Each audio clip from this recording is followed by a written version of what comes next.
Hasteni lai bumawa abono puila ashok shal kolokma kaisani yagolo kaisa police remanto matongkha independent news channel ni nokphang soikotala patro sangrong sala haino hai soikotala patro no dorbanoko tisajake kaisa keso saldok ni bagai police custody rohorka dorbanok abo haikeno tei kaiba keso faini 16 November salmari jora jail custody rohorka court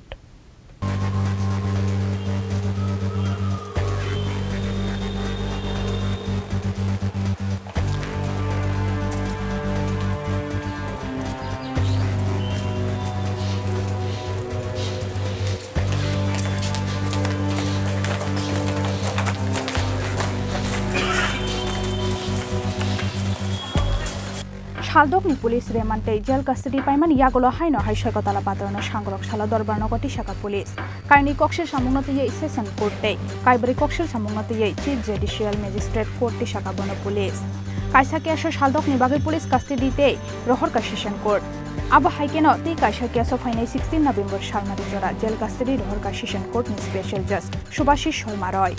aboni logilogite kaibri kesno te independent news channel ni nokphang soikotala patrono Chief Judicial Magistrate Court Shaka Police. Crime Branch State Haste Police Nishan Mungtomani Haike Shoikatala Patrano Faini 16 November Shalmari Jora Jail Custody Rohorka Chief Judicial Magistrate Court ni Kerong Takifang Huni Shaka Kerong Korum Sombad Korbomik के 2 November 2023 independent যে news চ্যানেলটা ইউটিউবে আছে সেটার কর্ণধার সৈকত তলাপাত্র ওনাকে police arrest করেছিল গত 6 অক্টোবর 2023 তাকে আজকে মোট 6টা মামলায় কোর্টে প্রডিউস করা হয় এর মধ্যে দুটো মামলা ছিল সেশনস কোর্টে শ্রী সুভাষিস শর্মা রায়ের কোর্টে এবং 4টে মামলা ছিল চিফ জুডিশিয়াল ম্যাজিস্ট্রেট শ্রী সৈকত দাসের কোর্টে এর মধ্যে সেশনস কোর্টে যেই দুটো মামলা ছিল প্রথম মামলাটা হচ্ছে আমাদের ত্রিপুরার মহারাজা যাকে আমরা বলি শ্রী প্রদ্যোৎ কিশোর মাণিক্য বাহাদুর বা দেববর্মন যাকে আমরা বুবাগ্রাও বলি তো উনি মামলাটা যেটা করেছিলেন অন্যান্য আইপিসি ধারার সঙ্গে schedule caste schedule tribe atrocities অ্যাক্টে সেই মামলাটা নেওয়া হয়েছিল কারণ সৈকত অত্যন্ত জঘন্য ভাষায় কুৎসিত ভাষায় কদর্য ভাষায় মহারাজকে গালিগালাজ করেছিল এবং পুরো ট্রাইবাল কমিউনিটিকেই গালিগালাজ করেছিল তো সেই মামলাটাতে ও জামিনের জন্য প্রেয়ার করেছিল ওর জামিনের আর্জি খারিজ হয়ে গেছে এবং শ্রী সৈকত তলাপাত্রকে আগামী 16 নভেম্বর পর্যন্ত জেল কাস্টাডিতে পাঠানো হয়েছে সৈকত তলাপাত্রের পক্ষে সায়ন দে নামে কলকাতা থেকে একজন অ্যাডভোকেট এসেছিলেন আজকে উনি এপিআর করেছেন এবং উনিও জামিনের প্রেয়ার করেছেন তো কোর্ট জামিনের আর্জি খারিজ করে জেল হাজতে পাঠিয়েছে এছাড়া আমাদের মহিলা কমিশনের যে চেয়ারপারসন শ্রীমতী ঝর্ণা দেববর্মন উনার মামলাটাও সেশনস কোর্টে শ্রী সুভাষিস শর্মারের আদালতে উঠেছিল সেই মামলাটাতেও জামিনের আর্জি খারিজ হয়ে গেছে সৈকত তলাপাত্রের এবং 16 তারিখ পর্যন্ত 16 নভেম্বর পর্যন্ত জেল হাজতে থাকার অর্ডার হয়েছে এছাড়া আরেকটা যেটা মামলা আশফাক শেখের মামলা উনি একটা মামলা করেছিলেন ওয়েস্ট আগরতলা পিএসএ সৈকত তলাপাত্রের এগেনস্টে সেই মামলাতে পুলিশ সৈকত তলাপাত্রের 14 দিনের পুলিশ কাস্টাডি চেয়েছিল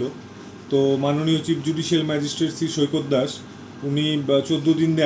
পুলিশ কাস্টাডি দেননি উনি 6 দিনের পুলিশ কাস্টাডি দিয়েছেন তো আগামী 7 নভেম্বর সৈকত তলাপাত্রকে আবার কোর্টে প্রডিউস করা হবে এছাড়া হেডলাইন্স ত্রিপুরার কর্ণধারের স্ত্রী শ্রীমতী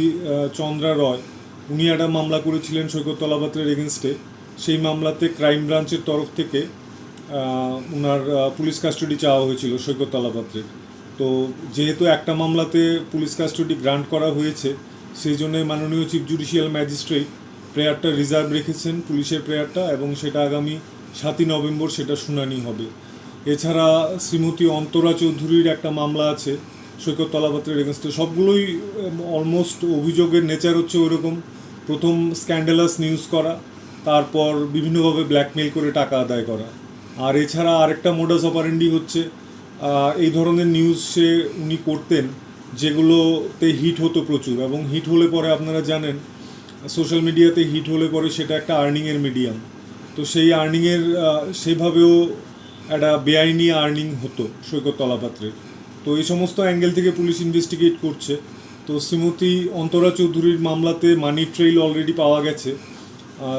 অন্তরা চৌধুরীর নামে প্রথম কুৎসিত নিউজ করে তারপর ওনাকে ব্ল্যাকমেল করে ওনার কাছ থেকে টাকা আদায় করা হয়েছে তো তো সেই মামলাতেও সৈকত তলাপাত্রের জামিনের আর্জি খারিজ হয়ে গেছে এবং আগামী 16 নভেম্বর পর্যন্ত ওকে জেল হাজতে রাখার অর্ডার দেওয়া হয়েছে। এছাড়া আমাদের প্রাক্তন আইজি শ্রী অরিন্দম নাথ, উনার যে কেসটা, উনিও একটা কেস করেছেন সৈকতের নামে, কারণ উনার নামে উনি স্ক্যান্ডালাস নিউজ ব্রডকাস্ট করেছিলেন। তো সেই মামলাতেও সৈকত তলাপাত্রের জামিনের আর্জি খারিজ হয়ে গেছে এবং তাকে আগামী 16 নভেম্বর পর্যন্ত জেল হাজতে রাখার নির্দেশ দেওয়া হয়েছে। তো সব মিলিয়ে একটা মামলাতে পুলিশ কাস্টাডি পেয়েছে 7ই নভেম্বর পর্যন্ত, আরেকটাতে যেটাতে পুলিশ কাস্টাডি চেয়েছিল আজকে, সেটার কাস্টাডির প্রেয়ার রিজার্ভ রাখা হয়েছে। আর 4টে মামলাতে তাকে জেল কাস্টাডি দেওয়া হয়েছে 16 তারিখ পর্যন্ত। তো আপাতত আজকে থেকে শুরু করে 7 তারিখ পর্যন্ত সৈকত তলাপাত্র পুলিশ হেফাজতেই থাকবেন ওয়েস্ট আগরতলা পিএসি। হাস্তে নিলাই বুমাওয়া আবনো পুইলা আশোক সালকলকমা কাইসানি ইয়াগুলো কাইসা পুলিশ রেমান্তে জেল কাস্টাডি মা তংখা ইন্ডিপেন্ডেন্ট নিউজ চ্যানেল নি নকফাং সৈকত তলাপাত্র আবতে সানানি কক্করই ফাইনাই 16 নভেম্বর সালমারিওয়া হাইনো হাই সৈকত তলাপাত্র ন দরবার নগতি সানাই পুলিশ। ব্যুরো রিপোর্ট চিনি খরাং।